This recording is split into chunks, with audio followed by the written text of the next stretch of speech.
Well, hello, welcome. My name is Martin Fackler, and I am once again at the New York Times. Had a bit of a break where I joined Yoichi in Tokyo for a couple of years. I have a keen interest in think tanks in Asia, also here at Asan, which I did want to extend my thank you to Asan, to Ham Chae-bang, and to Chung Mung-jun, and to the staff at Asan. You guys and women throw a great event every time. I actually think I've been to every Asan Plenum, 9 of them in total, I think. So I feel a certain personal history here as well. And I do have to say this is the first time that I have chaired a program in which there are 2 Japanese participants. And so perhaps this is Japan stepping forward to uphold the liberal international order. I don't know. But certainly I welcome them and everybody else. We have a good lineup of speakers today. Before I begin, though, let me say I want to take the liberty of changing the format a little bit. I've asked the participants to forego the 10-minute introductory talks and just jump right into a conversation. And I'd like to kind of break it into 2 parts.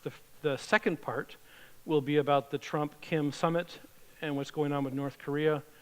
But before that, I'd like to talk about US-Japan relations under President Trump before the summit, and what's been going on. And what I will do is I want to be sure that everybody has a chance to speak, so I'll have questions for each one of you, but I won't ask them all at the same time. I'll just kind of pepper them in at opportune moments. And let's have a conversation. So if you want to say something, you want to step in, if you could, let me do air traffic control, if you could signal me. I know General Yamaguchi used to fly helicopters. So I'll do air traffic control, you can signal me, and I will let me control it, but let's have a conversation. Let's and feel free to disagree and all that good stuff. I'm not a Russian troller.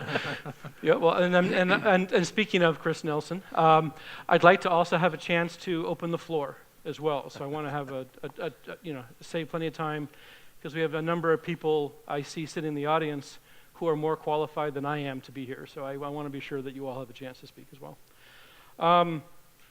So quick introductions. I think we actually don't need too much time since it seems everybody here is, I think we all know each other already. But on my immediate left, Dr. Mike Green. You're now the Asian Studies Chair, is that correct? At Georgetown University. And you're going to be giving a talk on your newest book, By More Than Providence, tomorrow. That's correct. And you served under President Bush in the National Security Council, and extensive experience in US-Japan relations. To his left, Professor Nishino Junya from Keio University. And you are at the center, you are the director of the Center for Contemporary Korean Studies, is that correct? An expert, and also you are at the Woodrow Wilson Center and also at the Segura Center for Asian Studies at George Washington University. Welcome, thank you for coming.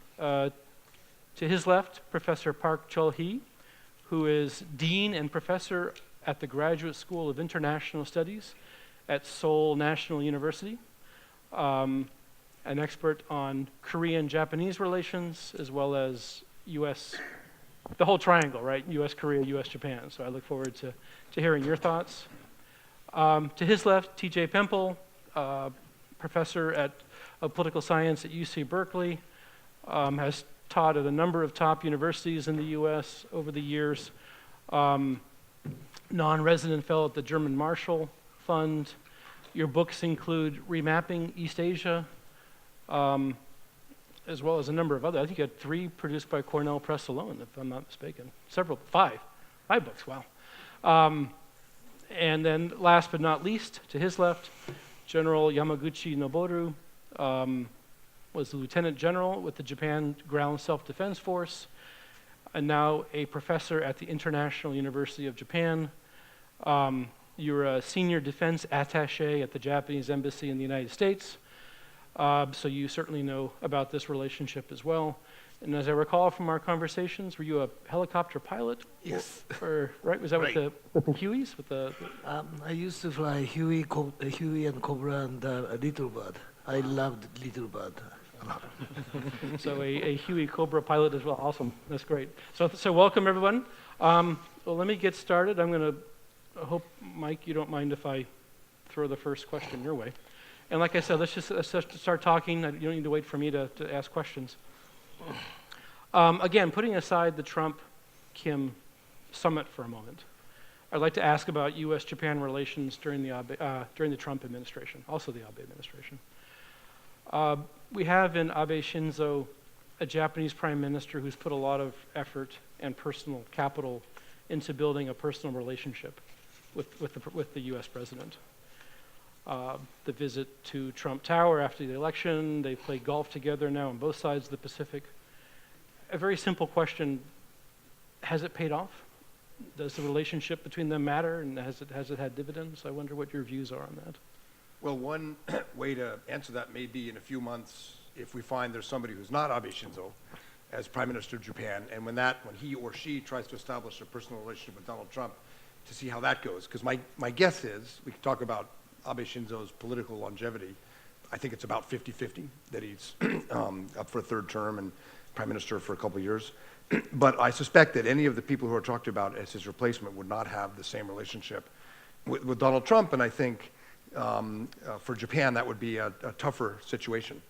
The President of the United States since 1985 has attacked Japan in full paid ads in the New York Times and the Wall Street Journal for unfair trade. He said he didn't care if Japan went nuclear, they should pay more for their defense. There's a lot of stuff in the presidential election campaign to terrify Japan. But at the end of the day, the relationship's actually pretty strong. I divide it into parts, though. I'd say the national security establishment, and I would include Secretary of Defense Mattis, Mike Pompeo, if he's Secretary of State, certainly as Director of Central Intelligence, and McMaster at the National Security Council. We'll see with John Bolton. But in general, the national security establishment in Japan and the national security establishment in the U.S. are quite well connected and quite like-minded about the threats they face. Break, then you have the trade world, and I think that the Peter Navarro, Wilbur Ross, Lighthizer economic managers in the U.S., especially of international economics, are in a different planet from their counterparts in the ministries of finance and trade, and you have a different relationship there. Not catastrophic for Japan, but deeply unnerving because of the China problem. And then you have the presidential prime minister level where things are, in terms of the chemistry, quite good. The president seems to listen to Prime Minister Abe, but that relationship could be very different for a different leader in Japan. If I could ask the same question to Professor Nishino from the Japanese side. Has it paid off? Has it been a good strategy for Prime Minister Abe to try to build a personal relationship with President Trump? Yes, I think so. One of the biggest political capital of Prime Minister Abe is a very friendly relationship with the President. Hold on, let's get a microphone. Yes.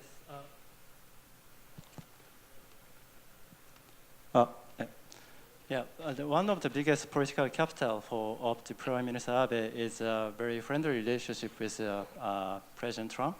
And generally speaking, we Japanese think that our Japanese government has built very constructive relationship with the United States and the Trump administration.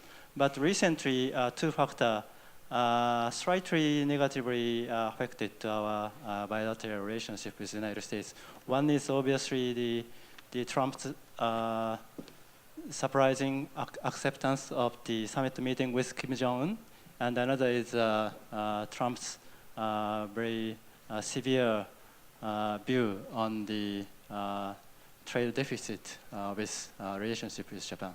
But so far, after the summit meeting in this month, so far still the Japanese government relatively well managed our relationship.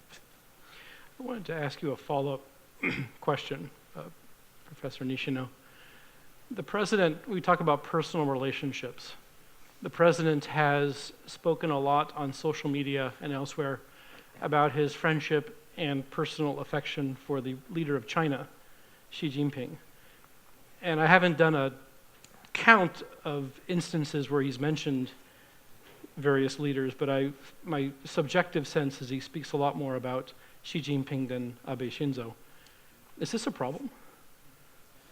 I don't think so. Until last year, Japanese government, Prime Minister Abe and the Chinese leader Xi Jinping had a very difficult relationship. But fortunately, especially since this year, we try to mend the tie with Xi Jinping. And friendly U.S.-China relationship obviously contribute to our bilateral relationship with China. So now the Japanese government strongly try to restore our relationship with China, because this year is the 40th anniversary of our peace treaty with China. Mm-hmm. Okay. I'm going to hold off on Professor Pak just for a moment. I want to ask you a question a bit later, but I want to jump to TJ with the question. We heard from the speaker this morning that we have a president who is willing to throw precedent out the window and to be quite unpredictable. Has the Trump administration, to your mind, changed how Japan views what's possible by the United States?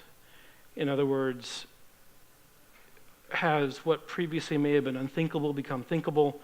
Has Japan had to rethink its calculus in dealing with the United States? How has having a sort of insurgent populist president affected the U.S.-Japan relationship? I guess I'd say that the starting point is that Japan has always been worried about the U.S. relationship. I mean, there's never a sense, I think, for more than a couple of weeks where Japan somehow feels secure in the bilateral relationship. There's always a worry going on. It's either going to be abandonment or it's going to be entrapment, and this traces over 50 years plus. But I think the fact that Trump put so many different items on the agenda, whether it was Japan could conceivably go nuclear, whether it was we need to address the bilateral trade deficits, whether it was that we could cut a deal with North Korea, whatever it happened to be, all of these things I think did provide the shakeup to the bilateral relationship. And I think to put a couple of points, to build a couple of points into this from what was just said before, I think for Abe, and I think for the Japanese government generally, there's an abiding commitment to the liberal world order that Trump does not share. And I think it's very much built around the idea of that we benefited from that relationship, we benefited from that order, and it's important for us to keep connected to that, as a consequence of which Japan was very, I think, invested in the TPP and invested in the idea that the Obama administration was repositioning to East Asia, whether you think it was a real repositioning or not, or whether you think it was a mistake to get out of the Middle East or not, as Paul Wolfowitz was saying.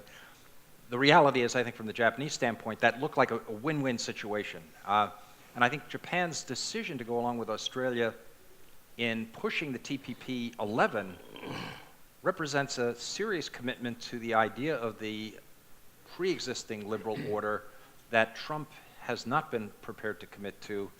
And I think adding to that the fact that Trump has not given Japan an exception to the steel and aluminum tariffs, despite the fact that Japan is an ally, and then has recently been pushing again for a bilateral FTA with Japan, becomes particularly upsetting to the relationship. And just to add one more piece to it, I think it becomes very problematic for Abe to figure out how to cut a deal now with Trump, despite the personal relationship, if his own domestic political base is challenged. He can deal with Trump much better from a position of domestic strength, and I'm not sure he enjoys quite that strength now. If he gets through the election in September, calls a popular election, and wins, so much the better. Trump will be giving him a gold-plated golf club. I want to ask about the liberal order and also about the post-war order in a moment, but before I do, I want to pose a question to General Yamaguchi. With a U.S. president who is unpredictable and willing to do the unprecedented, does Japan think more about the possibility of U.S. abandonment? If the question was asked yesterday, I would have more serious answer. But after listening to the keynote speech this morning, I feel much more released.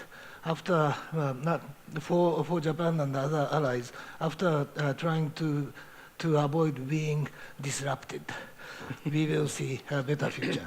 And so far, actually, the Trump administration has done is much better than allies used to worry or used to expect. And maybe because of the political system in the United States, or resiliency of the liberal democracy within the United States, or check and balance between Congress, court, and president office. So that's a democracy. And the resiliency may be the key for U.S. and U.S. allies. Korea has come a long way to be a mature liberal democracy and a rich economy, and as well as Japan. So we have already passed a sort of points of no return, and we are the most biggest beneficiaries of the liberal international order. So there is no reason to worry about that. Just we can wait. But please, if we need to wait, please do it quickly. And the other side may take advantage.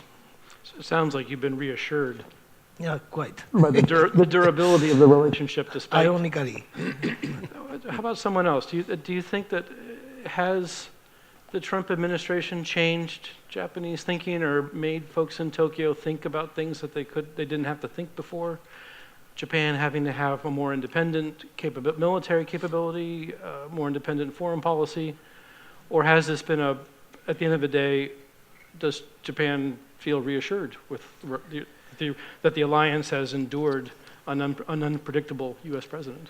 Yeah, reason why I'm this relieved is that mainly not Trump's predictability or unpredictability, but rather the closer threat perception over Northeast Asian security issues because of North Korean deeds, particularly last year.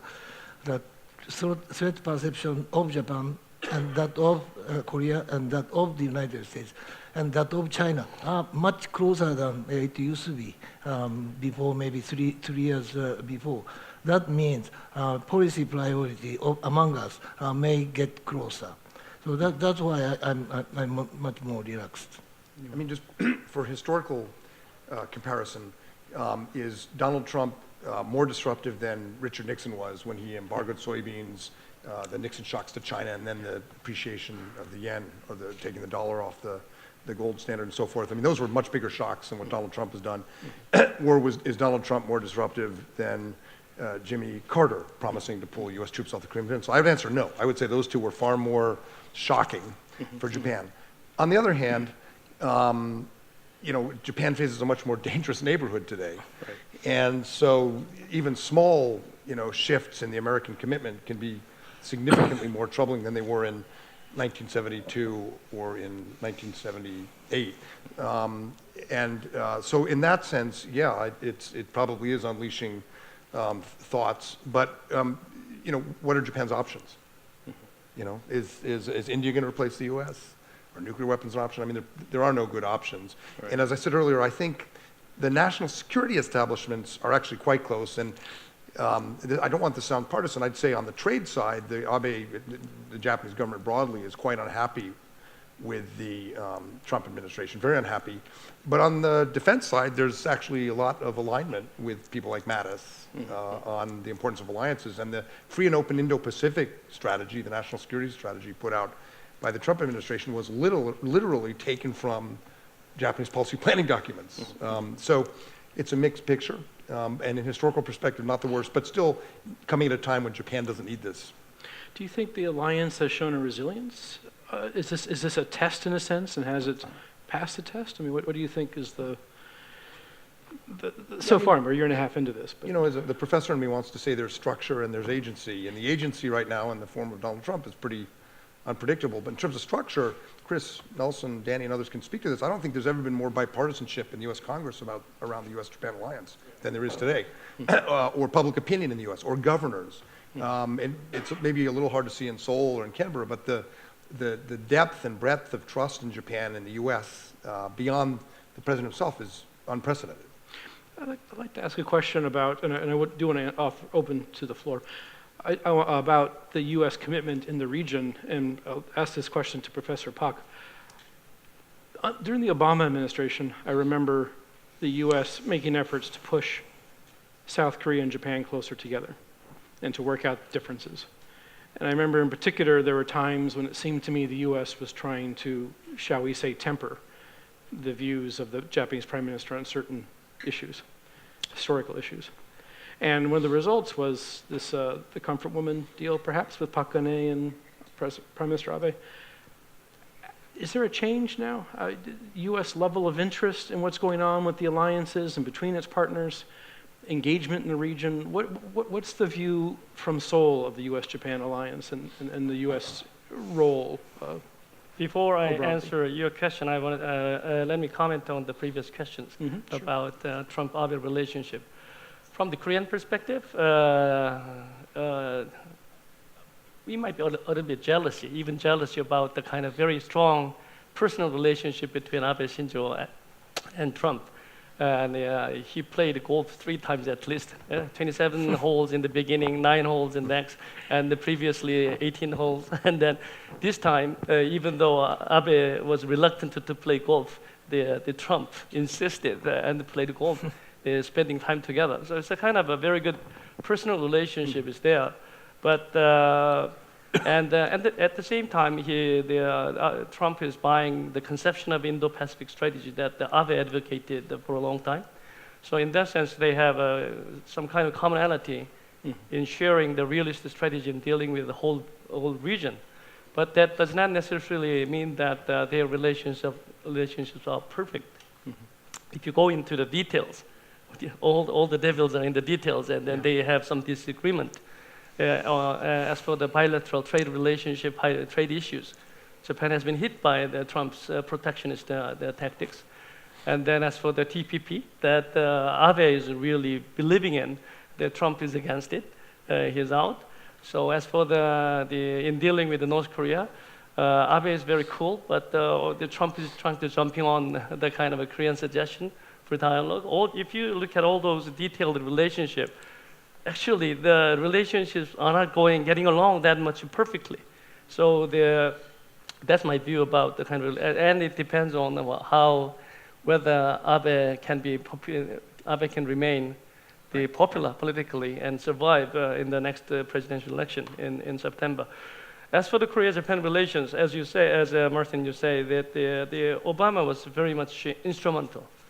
Then Russell did a hard job to appreciate that getting 2 countries closer to make some kind of a compromise between the two. I think without the American efforts, the reconciliation between Korea and Japan would have been very hard, much harder, and much slower. And then in depth, the level of the consensus would have been shallow. But after Trump became president, I don't know whether he's any interest in the historical controversy at all. I have no evidence that he shows any interest in the historical issue at all. It does not give any kind of political credit to his political leadership.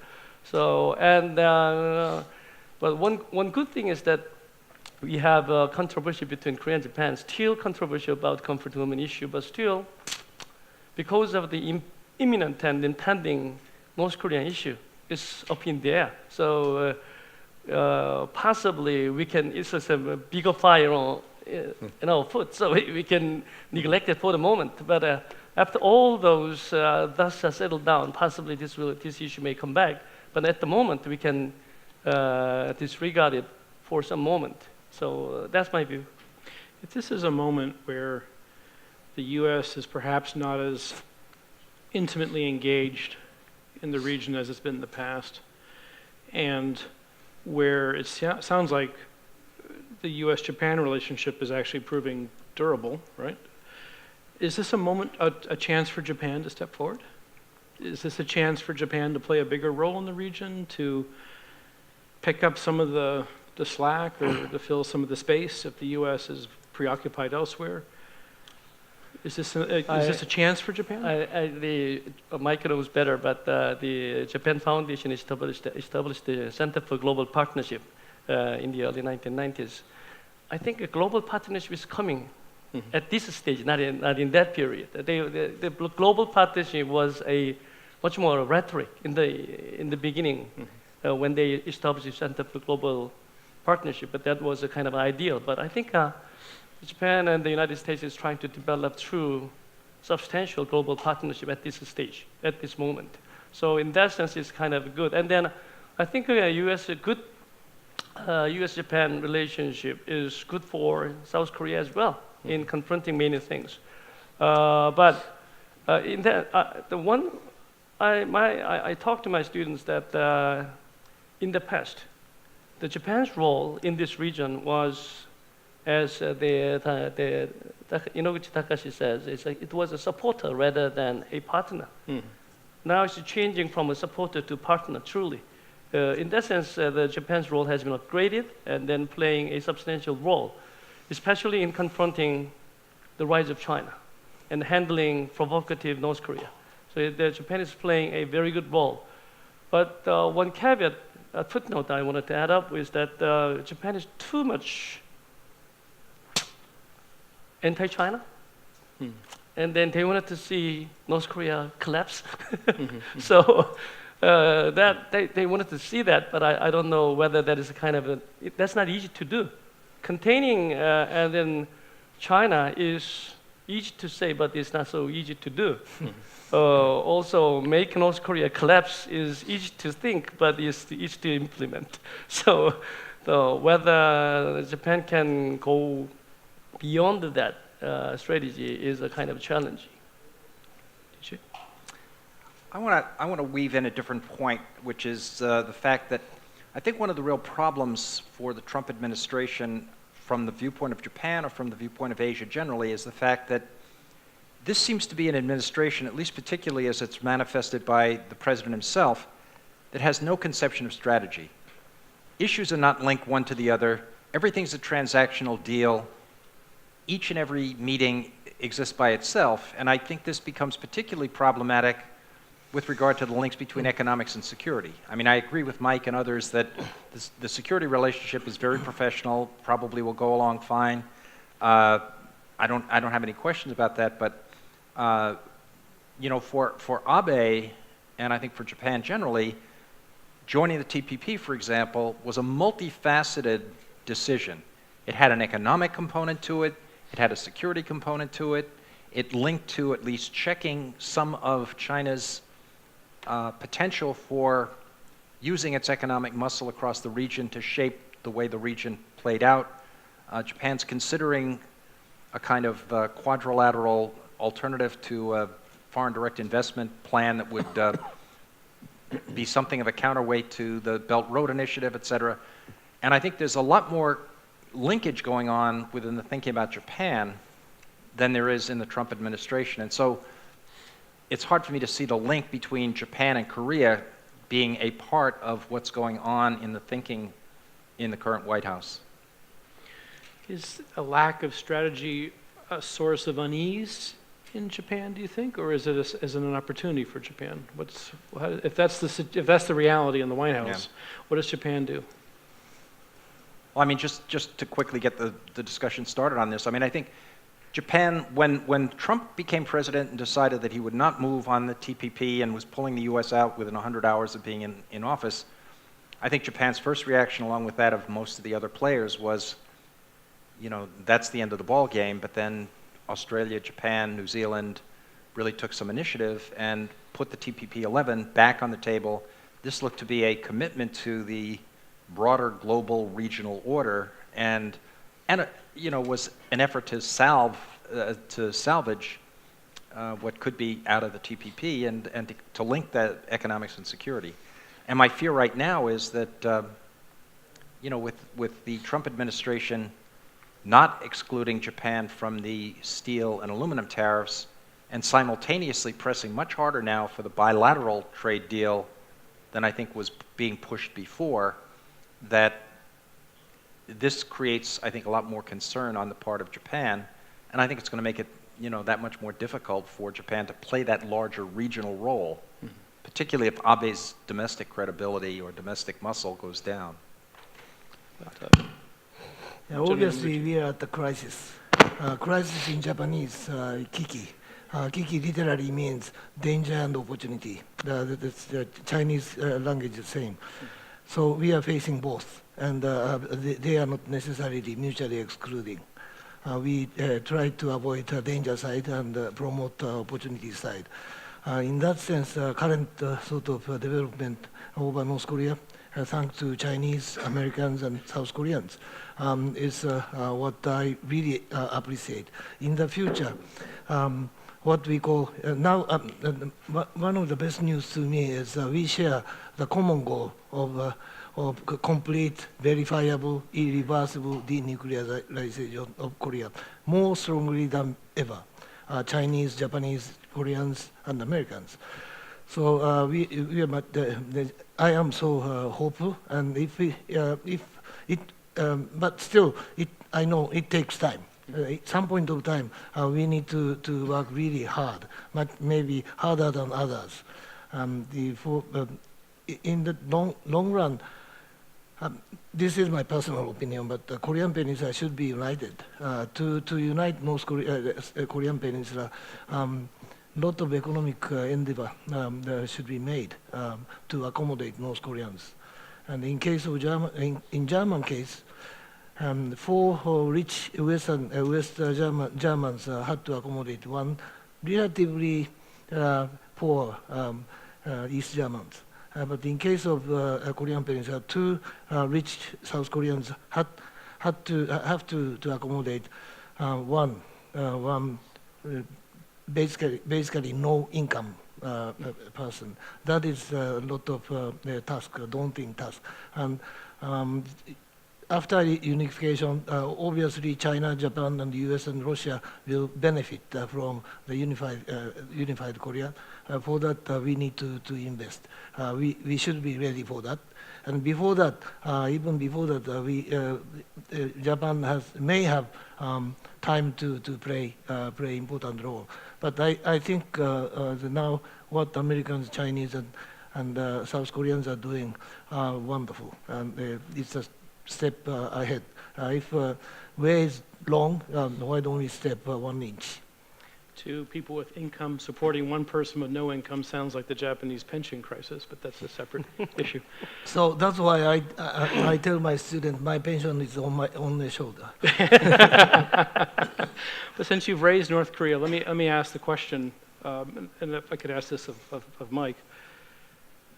President Trump surprised many of us by accepting the offer to meet Kim Jong-un. My sense is he did it with little consultation with Tokyo. Perhaps I'm wrong on that, but I think with little consultation with anybody, perhaps. Also, Japan has taken a harder line towards North Korea, perhaps, than other countries because of the abductee issue, and President Abe has a personal stake with North Korea with his own political career. You mentioned Nixon Shock a moment ago.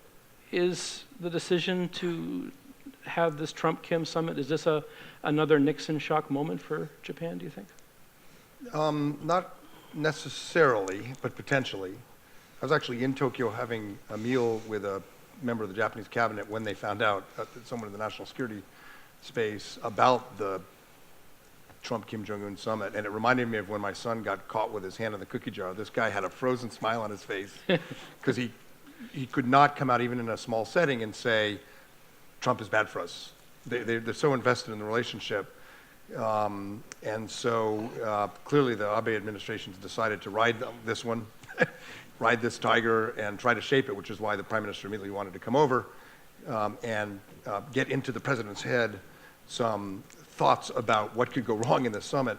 There are very few upsides, I think, for the Japanese government or for Abe politically.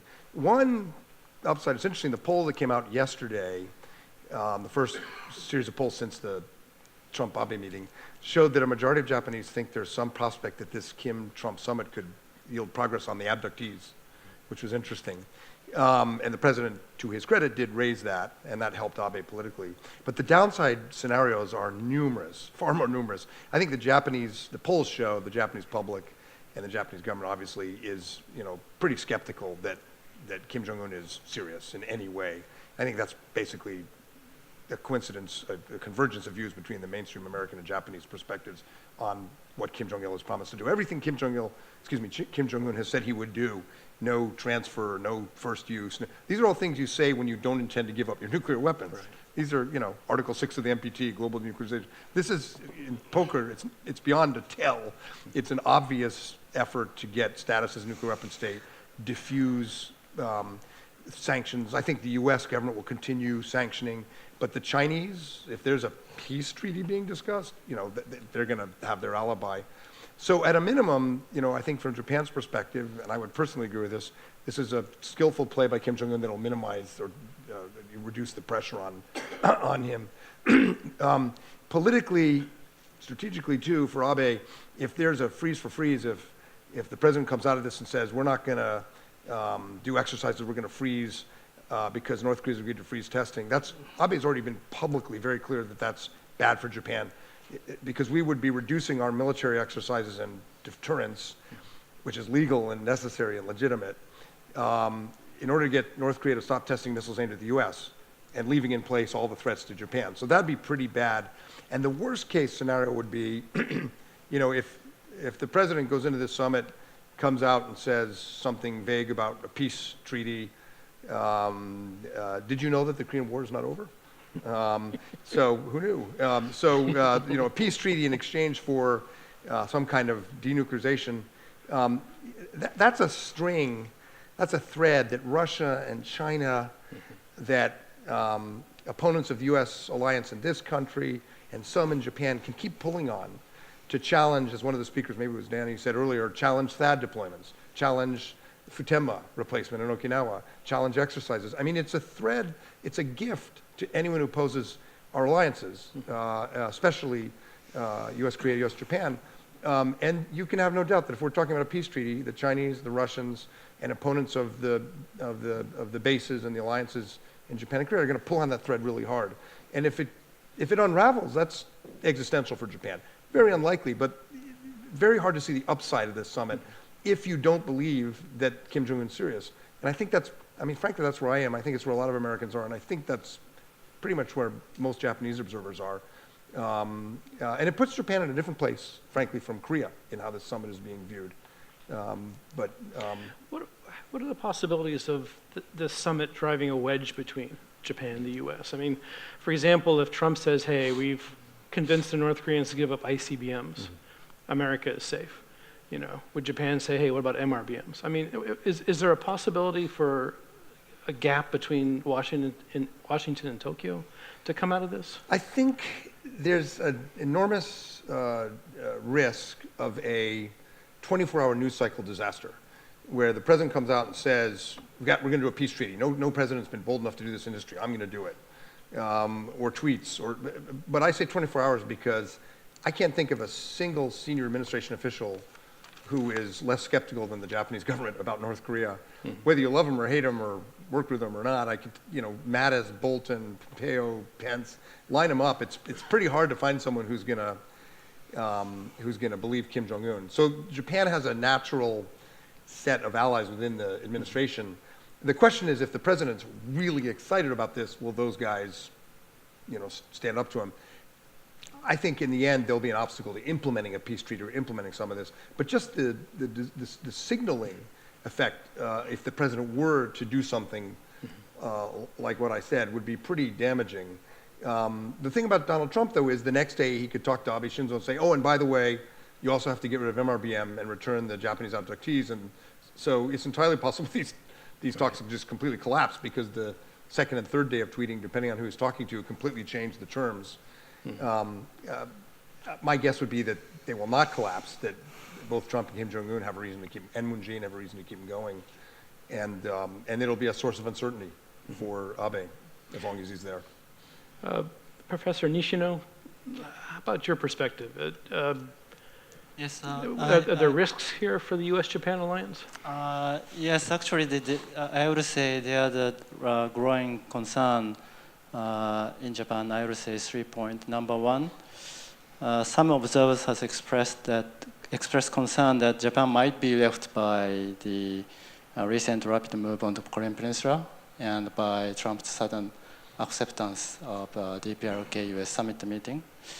And now many urge that the Japanese government to resume the dialogue with North Korea, mainly to address the issue of the Japanese abductee. Yes, I agree that we need to hold a direct bilateral talk with North Korea when we seriously tackle to the abduction issue. And number two, I would say that Japan's second concern is that the Trump administration might make a deal with North Korea with only focusing on the nuclear warhead ICBM, which can reach the U.S. mainland. And he may easily compromise with North Korea without eliminating threat of short and middle range missile, which can already cover the Japanese archipelago. So to avoid this, elaborating the roadmap to denuclearize North Korea with a measure of strict verification, CBIT, is absolutely required.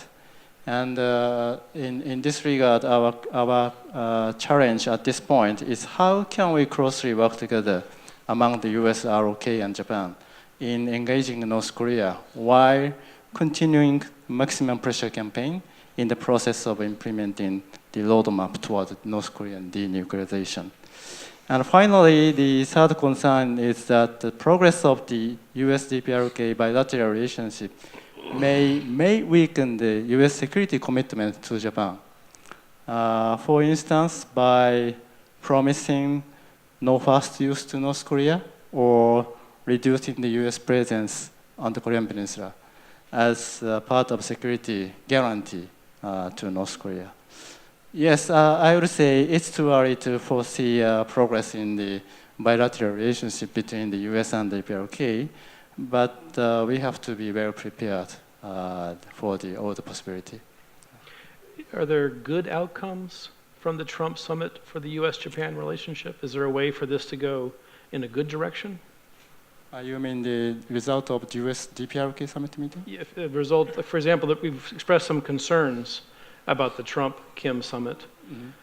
What are the good things? Is there a way for it to go in a good direction for US-Japan? Now the many Japanese see the outcome of the DPRK US summit meeting relatively pessimistic. But in my view, if North Korea really show a bold, flexible attitude in the summit meeting, now we can obviously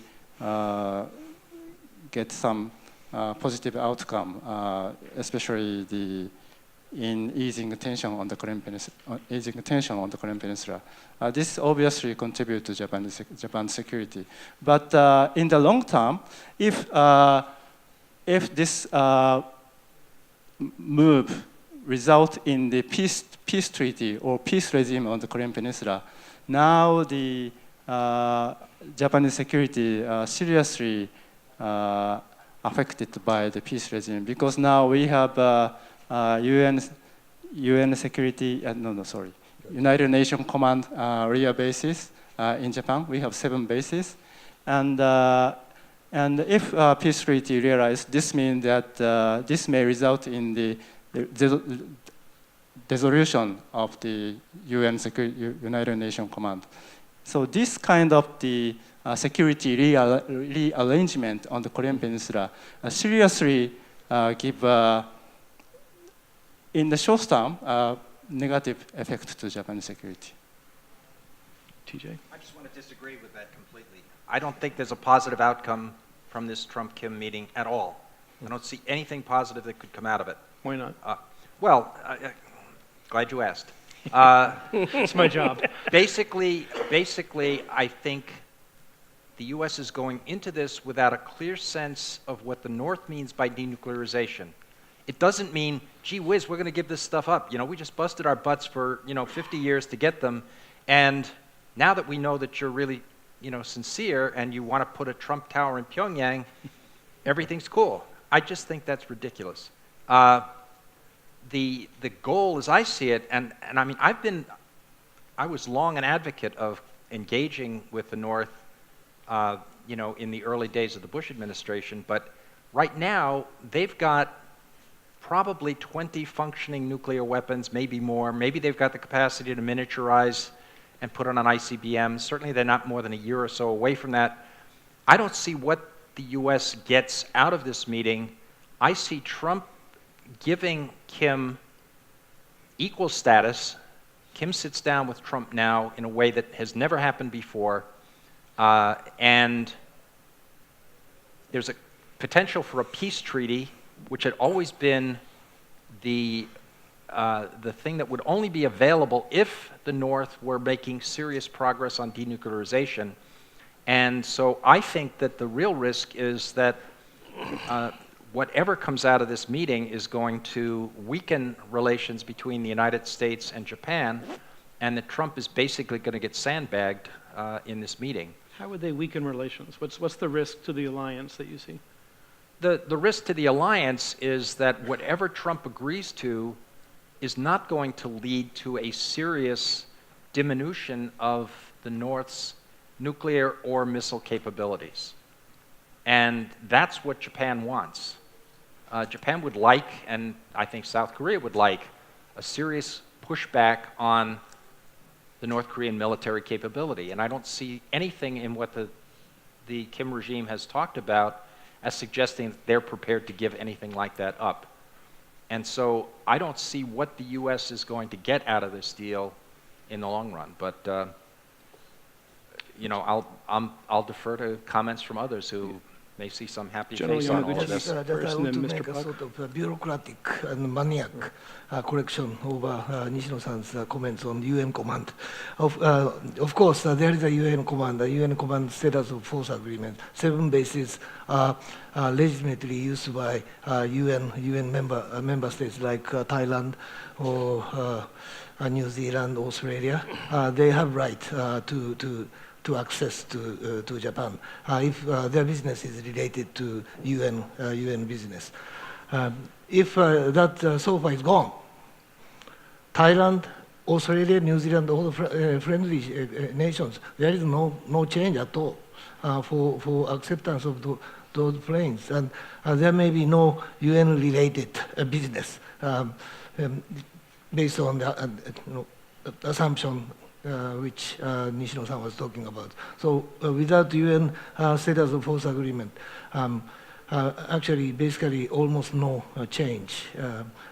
7 bases are US bases, and the status of force agreement was being dealt by Mutual Security Treaty Division of the Ministry of Foreign Affairs, to which I was seconded 35 years ago under Kato Ryozo was the division chief. I was dealing with UN so far.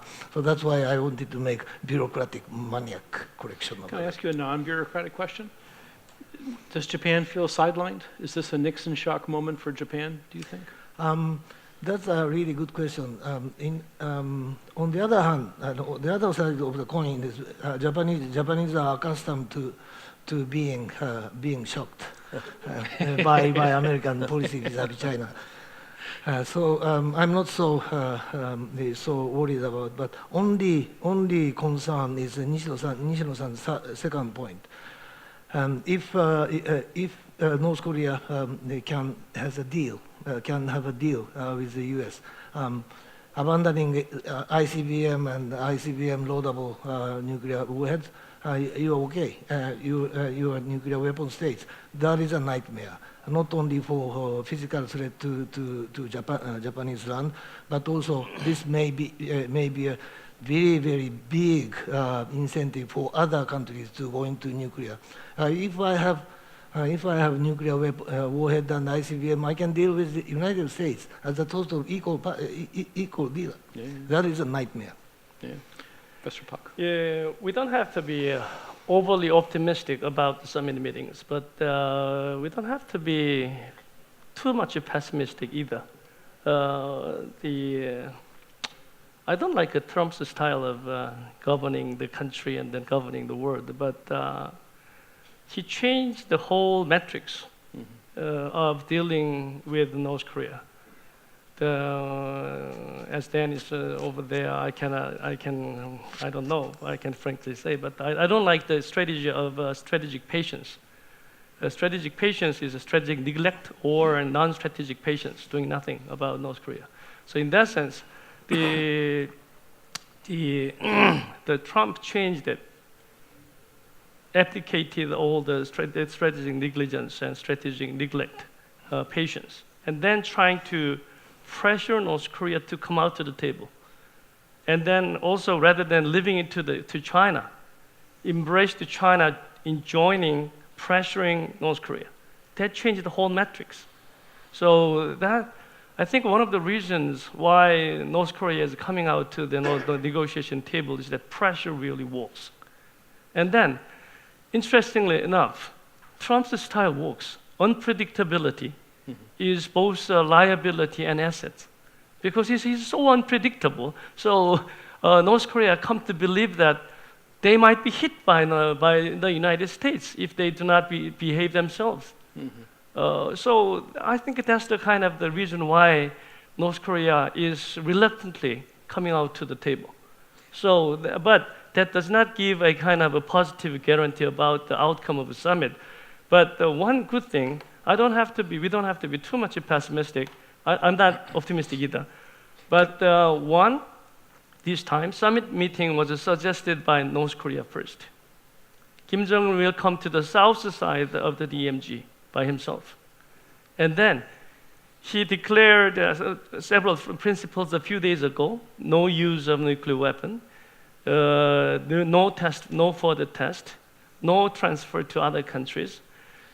It sounds like a kind of, as Victor Cha says, a kind of North Korea wants to be a kind of responsible nuclear power rather than giving up the nuclear weapon system. But one good thing is that they declared it before inter-Korean summit meeting, before U.S.-North Korea summit meeting. If they declared it after the summit meeting, oh, this is another deception tactic. But they declared it in advance. Anyway, they have to deliver something during the dialogue between the two summits. So I don't know what kind of things they will bring. I'm skeptical about North Korea giving up the nuclear weapon system. But anyway, they have to deliver something new rather than just keeping a kind of, I will just be a responsible nuclear power. No, you said it before. So they have to bring up something new during the inter-Korean summit and then U.S.-North Korea summit. So they have to bring out some new cards that, oh, I said it, but this is the kind of new thing. So in that sense, I hope Japan, Abe, should be not too much pessimistic. Anyway, the dialogue will fail. So we will just be patient and patiently looking at the situation. I don't think that will work. And then Japan should be a little bit much more flexible rather than keeping a kind of stern principle of keeping pressure only. You have to find the kind of, Japan find a way to link North Korea and then try to find a way to deepen the dialogue to solve the problem of the whole issues. And then Japan should not be too much inward-oriented. My sense is that Japan is preoccupied with an advantage issue too much. of course they have to do it, but FTT is just a kind of small hurdle between the two countries to normalize the relationship. Nuclear and missile issue is a much bigger issue. It's a regional issue and a global issue. FTT issue is a single country issue. Sorry about that, but still. Can I disagree a little with my friend Cheol Yeah, on pretty much everything? First of all, the abductee issue is clearly the preoccupation of the media and the diet. And can you imagine in the United States if Cuba, kidnapped 4 dozen Americans off the coast of Miami, of Florida? Can you imagine the U.S. Congress or media sort of dispassionately focusing on the grand strategy? I think the answer is no. Within the Japanese government, the nuclear and missile thing is existential and is the alarming part of what North Korea is doing. If I were to write or have written Kim Jong-un's playbook a year ago, it would have been to push the Hwasong 15 and the capability right up to the goal line.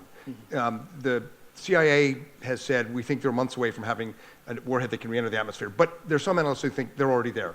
But it's better for North Korea if we think they're almost there. Maximize your capability. And then, if you were writing the playbook, you'd say, of course there are going to be UN sanctions. Of course China's going to be pissed. If you were writing North Korea's playbook a year or 2 or 5 or even 20 years ago, you would have said, then come over with reasonable pronouncements, use the South Korean government, use the scare of war, use the tension to do exactly what we're seeing, a summit with the President of the United States, which, by the way, North Korea has sought for 20 years. I was in the 2002 October talks in Pyongyang. One of the demands Kang Seok-jun made to us was the President of the United States has to meet with Kim Jong-il. And it goes back to Bill Clinton's era. So this is pretty much exactly what you'd expect the North Korean playbook to be. I would give the Trump administration credit, big credit for one thing, which is the September 21st sanctions package last year was a pretty significant toolkit to deal with this problem. Not enough to get the North Koreans to cry uncle and give up nuclear weapons. Pretty good toolkit to deal with this problem if we think the North Koreans are not going to give up nuclear weapons right away and we have to constrain pressure of the program. Give them credit for that. I would say it was a huge strategic mistake for the President and the National Security Advisor to talk about a preventive war against North Korea. Because all that did was traumatize South Korea and create a dynamic where the government here had no choice, really, but to try to find a way out of war. And I think that's the dynamic that's propelling this for Seoul right now. To not have this summit go well means potentially going back to where we were, until January or so. And so I don't think that the North Koreans are going to give up nuclear weapons because they thought they're going to be attacked. I think that the threat of attack has created a dynamic among our allies, which has put us in a very unfavorable position. The Japanese side liked the hard line better. I don't think Abe wanted an attack at all. But it's this sort of jolting from one side to the other, this unpredictability, which, one of the great strengths the U.S. has, one of our greatest strengths is our alliances. And unpredictability is devastating for allies. Devastating. And we're not playing to our strengths. General Yamaguchi? Yeah. As to North Korea's nuclear programs, I agree with Cheol that I'm as cynical as you. But being cynical does not necessarily mean I accept that the nuclear state, the complete, verifiable, irreversible denuclearization is a goal. It takes time. If it takes 100 years, we have to start today, now. And this is a time when North Korea said something positive, non-negative. So this is a day one, 100 years we go. But we should not give it up. That's mine. Prime Minister, go ahead. But this is how North Korea got out of the first nuclear crisis, when the United States in the Clinton administration was preparing for potentially war, agreed framework, cheated, did HEU. The second nuclear crisis, Bush administration, sanctions ramp up. They agreed to the September 2005 six-party talks agreement, cheat, ramp up, crisis. I mean, it's a very predictable pattern that North Korea, with each new big step in the nuclear program, diffuses the international pressure with some bold diplomatic move. It's kind of, I'm with TJ on this one. I think we should be talking. I would not send the President of the United States to do that, because that in itself is valuable. But we should be very, very skeptical and accept. Mike, I agree with you in that we should look at the past and then learn from the past experiences, and we should not repeat the same mistake again. And then I agree with you in that the North Korean basic strategy is to try to deceive us and buy time, and then try to avoid any kind of negative the experience that they can expect at this moment. But a few changes is there. That is, one, they're facing dead alley. That is, the China. I don't know. China's action is very important, but China jumped in, pressuring North Korea so far. They might change tactics because of this summit meeting, the global time to say that we should release pressures. We should not release pressures. But China's participation in pressuring North Korea is a big change. No, it's whether not. we have to whether we can continue to go on is a kind of a serious question. But also the Trump administration has a possibility of using limited strike against North Korea. I don't think that's a lie. That's possible, but difficult but possible. So I think that's what Kim Jong-il is afraid of. That is changing the kind of the metrics, and then try to find a new solution to them. In addition, one of the difference between now and 2005 or 1992 is the conventional capability of bloc U.S. alliance. This is totally different, particularly precision-guided munitions.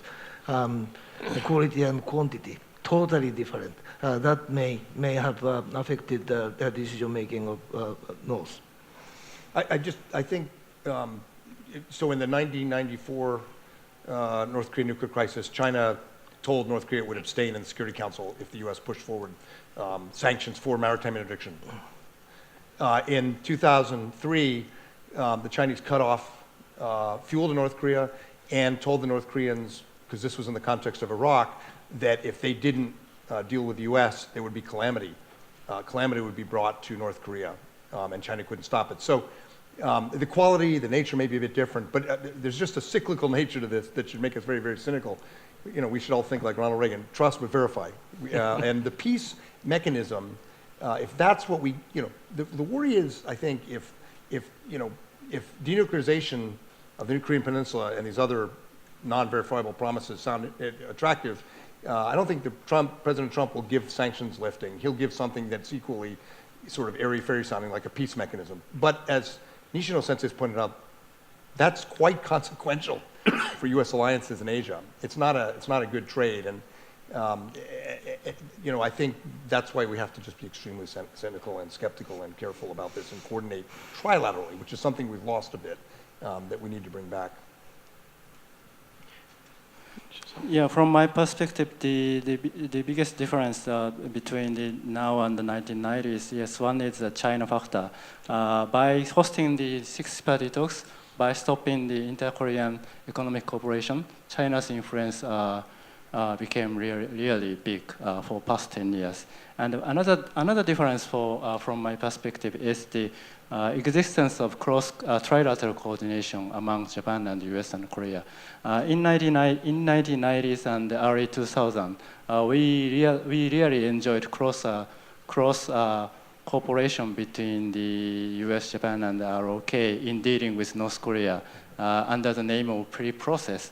But now, my concern is that, yes, we are relatively well coordinated rather than the Park Geun-hye administration, but this trilateral coordination is still limited on the defense and deterrence side at this point.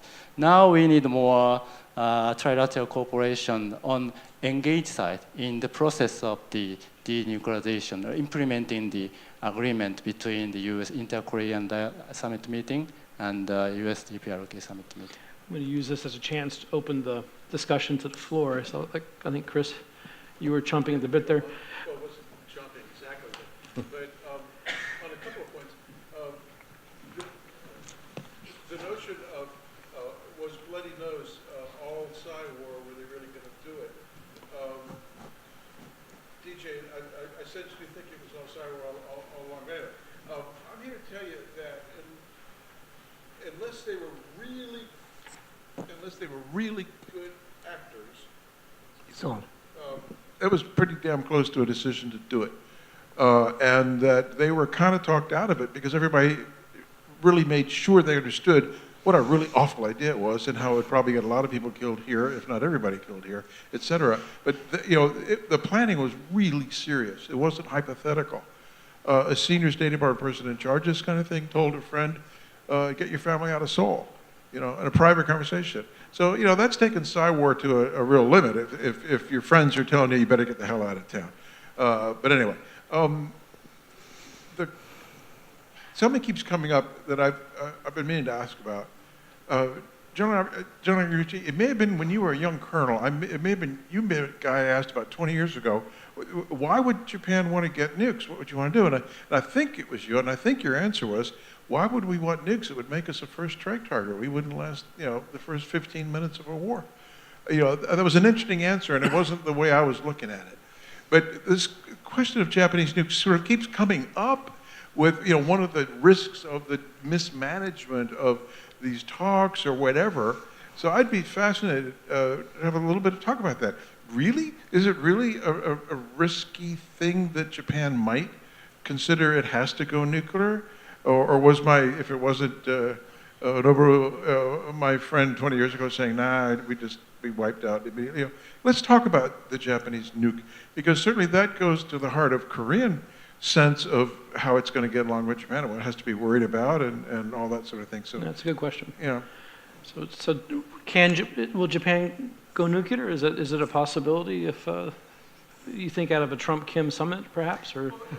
Would a Trump-Kim summit going the wrong way set in motion rational decision-making? We've got all the hypotheticals all day long. Of course Japan can go nuclear. Of course, right? I'm not talking about that. I mean, would a real breakdown or failure or series of stupid steps set in motion a situation where it would be logical for Japan to go nuclear? I really have trouble with that, but I think we need to talk about it. Anybody want to take that one on? General Yamaguchi? yeah, this has been the question for me more than 2 decades. And the first time I made a public sort of argument on whether Japan should go nuclear or not was in 1996. There was an academic conference wearing 06 uniform. I presented my paper, Japan should never go nuclear. The title of the session was, will Japan go nuclear? My final answer was, can Japan go nuclear? Yes, of course. Japan technically, politically, if we decide, we determined we can go nuclear. But should Japan go nuclear? From military point of view, Japan is too vulnerable to exchange sort of balance of terror. So it is not costly. And so, in a sense, Japan should never go nuclear. And if question comes, will Japan go nuclear? My honest answer is, I don't know. Japanese sometimes make huge mistakes if you look at the history. But up until the last moment, I would oppose. From military point of view, nuclear weapon does not save us at all. Can I ask you a question? What would be the worst outcome if the Trump-Kim summit goes in a bad direction for Japan? What could be an outcome? Yep. Even if nuclear isn't the outcome, what could be an outcome? I'd rather take this case as a sort of non or counter-proliferation issue. If we fail to deny North Korea's nuclear weapon status, we admit one nuclear weapon state. It is one step ahead toward the worst direction. If we get zero, if we can stay here. If we let North Koreans abandon that, we come to this one step toward the global zero. So my religion is non-nuclear. Mike, are you going to say something? Well, the technological barriers to Japan developing nuclear weapons are not insurmountable. And the estimates are, they vary, but a year, 18 months, whatever. After the nuclear test, the first North Korean nuclear test, Asahi Shimbun had a poll, and 84% of Japanese said, under no circumstances would Japan ever develop nuclear weapons. In Korea, by the way, the numbers were pretty much the opposite, because there isn't the same taboo. Japanese physicists are overwhelmingly pacifists. I mean, there's just so many complications, obstacles, makes Japan a first strike target, all the rest of it. So anxiety about the credibility of a U.S. extended deterrence would manifest itself in Japanese hedging, showing that they have the capability, and I think desperate work in Washington to get us to shore up our extended deterrent, for which there would be a pretty considerable constituency in the Pentagon, State Department, Congress. I worry not about Japan going nuclear because of this. I remember somebody was testifying, somebody very senior, if North Korea developed nuclear weapons, my gosh, then Japan might develop nuclear weapons, and like Japan having nuclear weapons is worse than having North Korea having nuclear weapons. I mean, there's a lot of illogic to this in the debate in Washington. It's not about the nuclear weapons. That's not the issue. The issue is we're playing two chess games at once right now. We're trying to deal with the North Korean nuclear weapons program. We're trying to deal with the rise of China, and they're related. And if Beijing thinks our alliances are coming unraveled, they have every incentive to kick the can down the road and then manage the unification of the peninsula when they have maximum influence over both North and South, can consolidate control of the Eurasian continent and start pushing us out. And so that's what worries me. If our alliances with Japan and with Korea look weak or unraveled because of American unilateralism, it's a disincentive for Beijing to put pressure on North Korea. And if we put out a thread with a peace mechanism to unravel our alliances, Beijing's going to just grab that thread and start pulling on it because we are in strategic competition. That's the real problem, is the leverage we lose vis-a-vis North Korea and ultimately lose vis-a-vis a rising China. To that problem, I was in China all last week, meeting with the kicker guys and related, and they do sound sincere about absolutely wanting denuclearization, but they're also quite happy to talk about 10, 15, 20-year period that it would take to actually really get it. And we never really got any kind of intelligent discussion even of what we've been talking a lot about, which is, okay, the Americans are safe from the ICBM, but nobody else is safe from everything else they've got. And they didn't want to deal with that. So the notion that they're prepared to have an extended period where North Korea's economy is being boosted, et cetera, I think that feeds exactly what Mike was just talking about. I would just want to add one quick thing on that, and that is that the sanctions have not had very long to be working. And I don't doubt but that the sanctions were a part of why the North made its New Year's speech and why it approached the South with regard to the Olympics, et cetera. But what the decision by the United States to go quickly to a meeting with Kim conveys to me is the sense that there is no clear set of intermediate goals by the United States to how to get to that ultimate denuclearization. The idea that the North is going to sit down and somehow there's going to be a deal that is going to be a win for the United States, I think is just fantasy. And the problem is that for the strategy really to work in terms of bringing the North to the table with some possibility of getting progress requires both coordination with the Allies and longer time for those sanctions to work. And I think this is just a premature meeting. And I think the danger is that we're going to walk out, that the meeting is going to end with the South leaning much more heavily in favor of doing something with the North. Let's cooperate, let's find some way to get to peace. The United States finding that it's now breaking or moving away from its ties with the South, and Japan feeling like nothing's been done that's going to improve the relationship. So on balance, this is a win not only for North Korea, but also for China, because it weakens the cooperation among the possible people that could really bring pressure to the North. You could remember this is a about U.S.-Japan, so let's keep the question kind of focused that way, not so much about North Korea perhaps, but also if you could make it a question, if I can get the gentleman there, and then Hosea-san, did you put your hand up as well? So the two of you there can ask. Yes, just two quick questions. Should Japan decide to go nuclear, it also will involve testing, and I would be curious to know where the test would be carried and where it could be politically acceptable. Where could Japan test its nuclear weapons? Second point is regarding the Senkaku. regarding the Where? Senkaku. and regarding what you just mentioned, isn't the damage already somehow done by just accepting the potential meeting?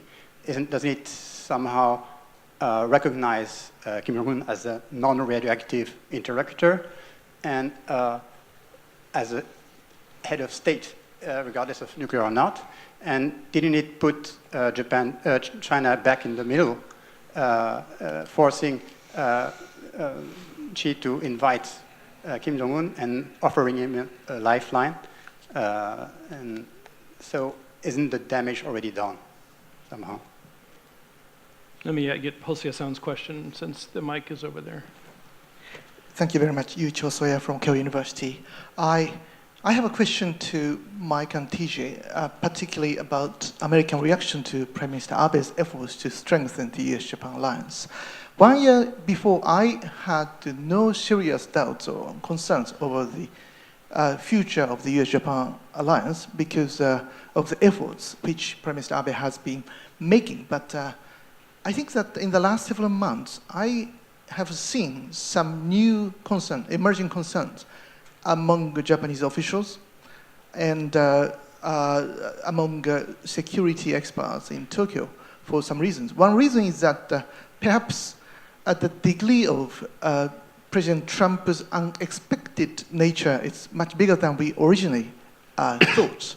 This is one thing. The other thing is that it would be probable that President Trump or White House would bypass both diplomatic circle and also security establishment because President Trump actually used not diplomatic circle or security establishment to negotiate with, to begin negotiation with North Korea, but he used intelligence community rather than the others. So that's why it would be probable that security establishment and also diplomatic circle cannot contain or control or influence President Trump's future policy. So I have a question to you.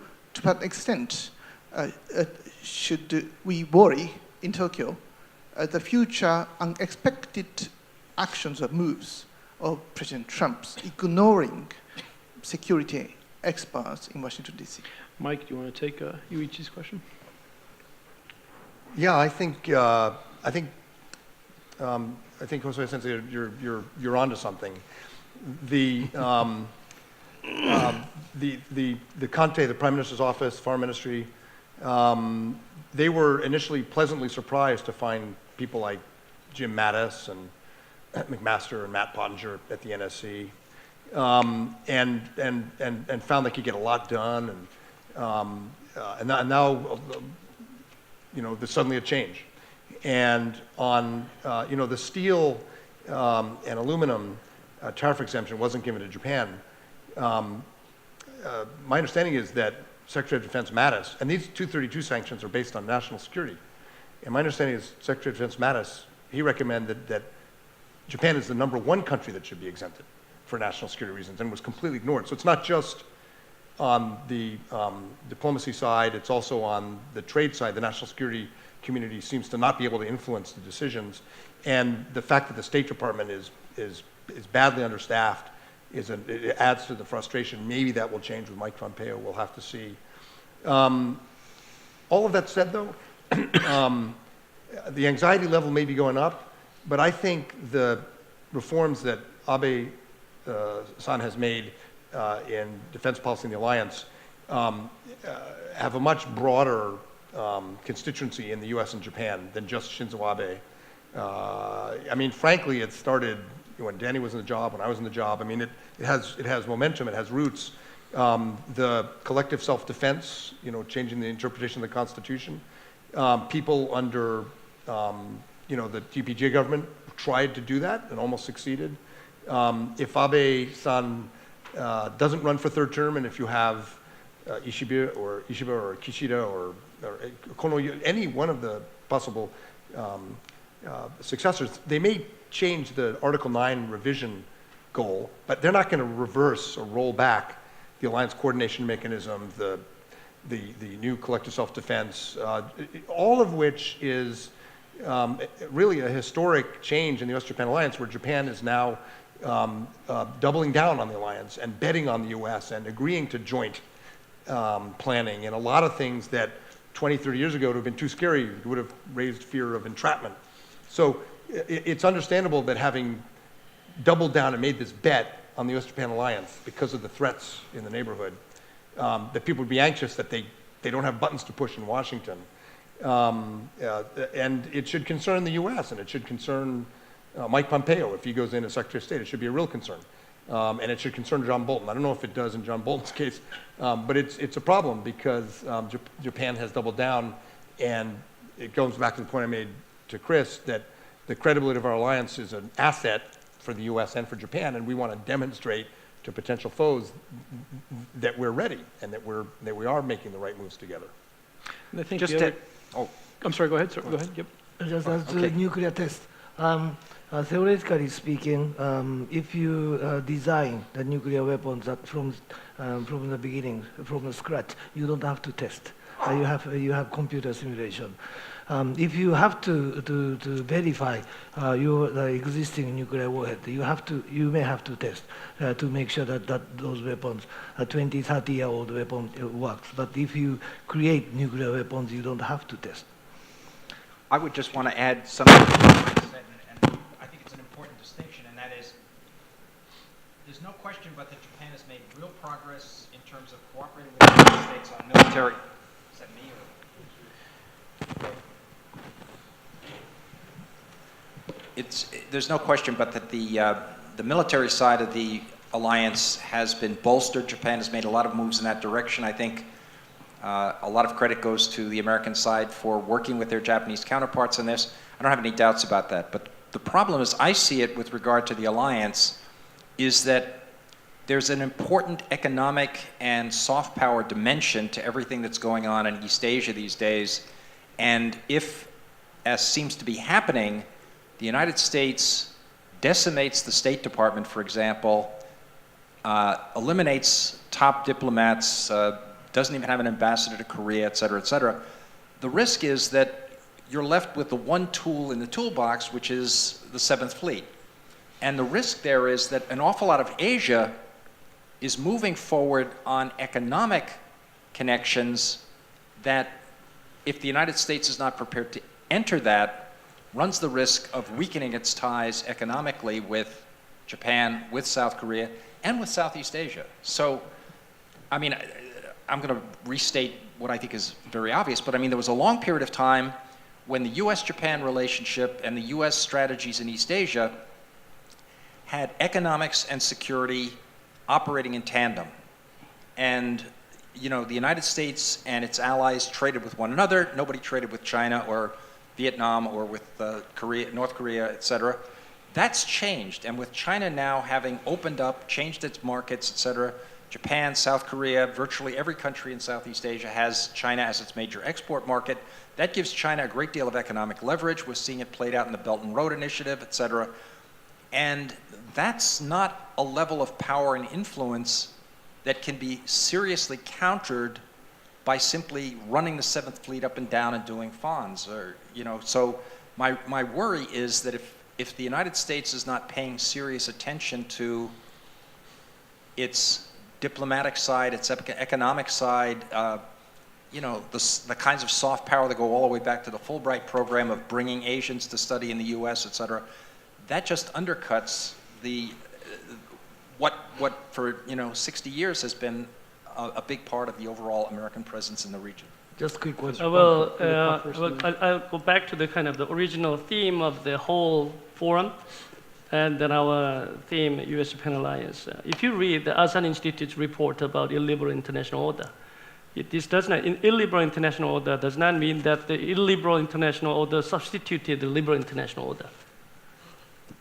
The other way around is a liberal international order remains, but illiberal powers, illiberal leaders, illiberal values permeate, and then it exists as a hybrid form.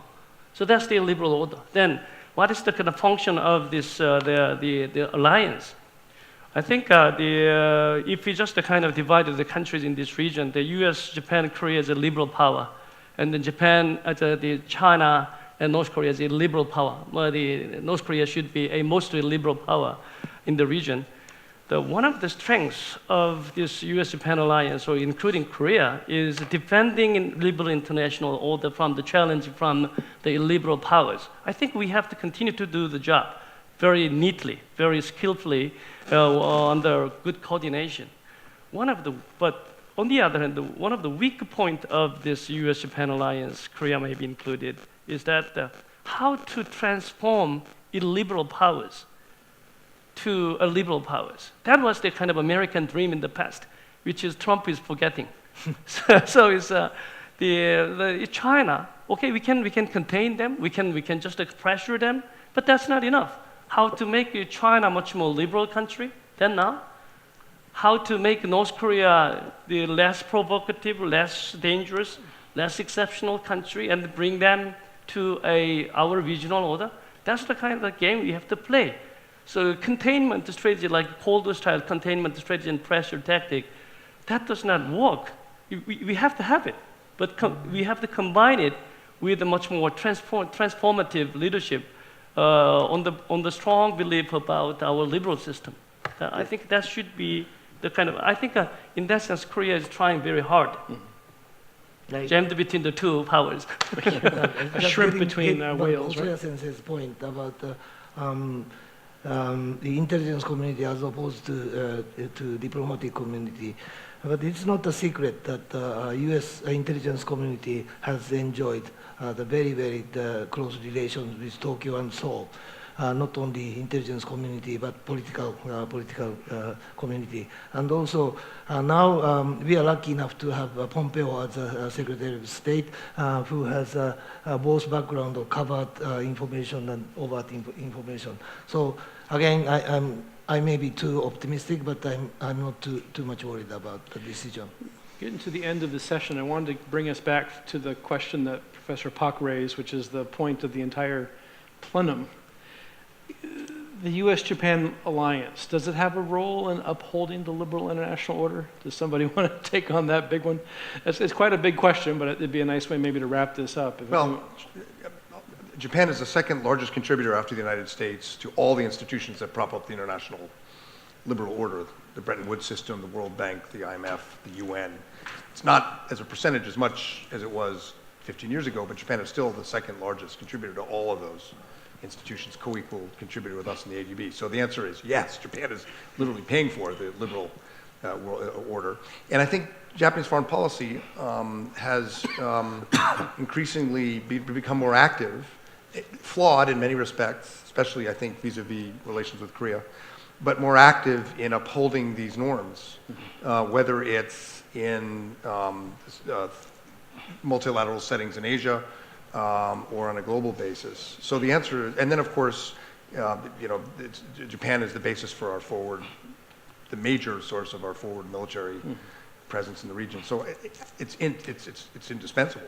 And as the UK frankly struggles, I think all our alliances in Asia, Japan, Korea, and Australia in particular, are going to be relatively more and more important to global liberal order, relatively.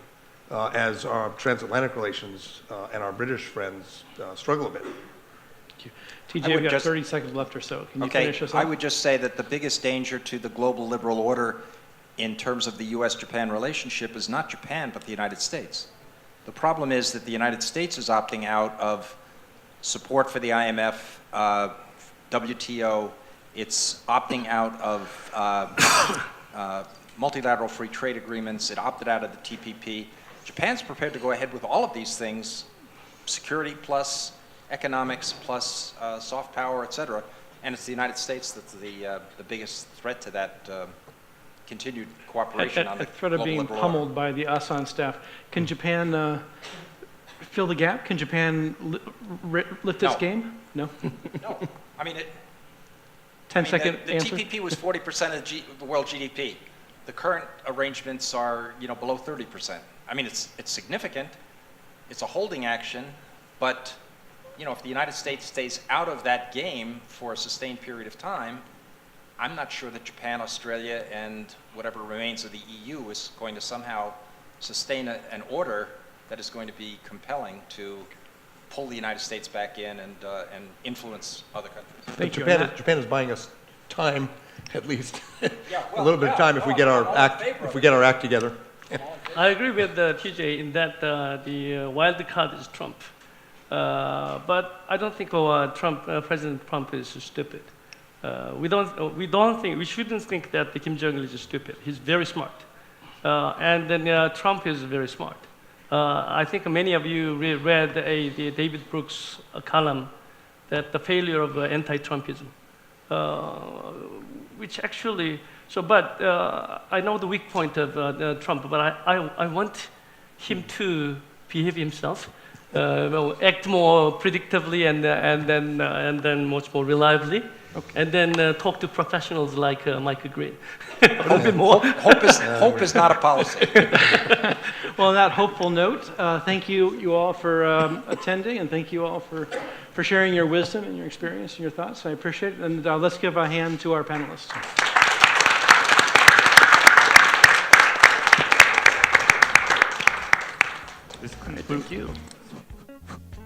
This concludes all afternoon sessions. For plenum speakers and all invited guests, our reception will begin at 6:30 p.m. Please meet us in the foyer area. Thank you again, and we hope to see you during the night session.